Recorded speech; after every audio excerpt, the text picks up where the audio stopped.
হে WhatsApp guys, আমি আজকে আসছে ওয়েডিং শুট ছিল। তো ওয়েডিং শুটে থেকে আস্তে আস্তে মানে এদিকে ওয়েডিংটা কমপ্লিট, ওইদিকে বাসি বিয়ের জন্য রেডি হচ্ছে। আর আমরা আসলে কুঞ্জনগর পার্কে এর আগে কোনদিন আসিনি এদিকটায়, এই ফার্স্ট টাইম। আমি আমি আমি শুনছি যে এখানে নাকি অনেক মানে বাঘ ভাল্লুক টাল্লুক সবকিছু দেখা যায়, কিন্তু আজকে দেখা যাক যদি কিছু দেখা যায় ইন্টারেস্টিং কিছু। এখানে শুধু কাপাল টাপাল আছে, একজন কাপাল।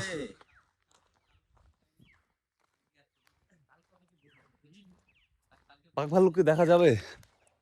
বাঘালু এখানে নাই, ভাল্লুক নাই, বাঘ নাই, শেষ।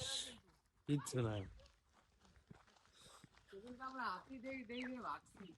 হাতি আছে সত্যি? তাই? নদীর পার হইলে না জঙ্গল। কোথায় নদী? আগে চল। আমরা কি এই রাস্তায় জল ভরতে যাবো? না, এই রাস্তা জল ভরতে আসলে এখন এই খাটা ঠিক আছে, এই এই এই এখানে এখানে এখানে টাওয়ারটা আছে না, টাওয়ারটা। এখানে ফটো ঠিক আছে। হ্যাঁ। জায়গাটা খুবই সুন্দর, অসাধারণ, অসাধারণ। বিউটিফুল, একদম একদম ওয়াও। ওই যে ওয়াচ টাওয়ারটা আছে না, ওয়াচ টাওয়ারের উপরে উঠছিলাম, আর ওই পাশে মেন নদী, নদীর পাশেই যে হাতি। হাতি।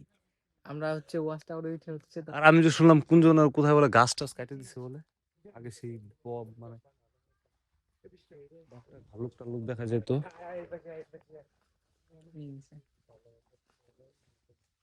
চলো চলো, দেরি করে লাভ নেই। কি সব বলেছিল মানুষ হলে না হয়ে গেছে, রেকর্ড হয়ে গেছে। মাকা লাডলে যাচ্ছি আমরা। ইয়ো ইয়ো ইয়ো।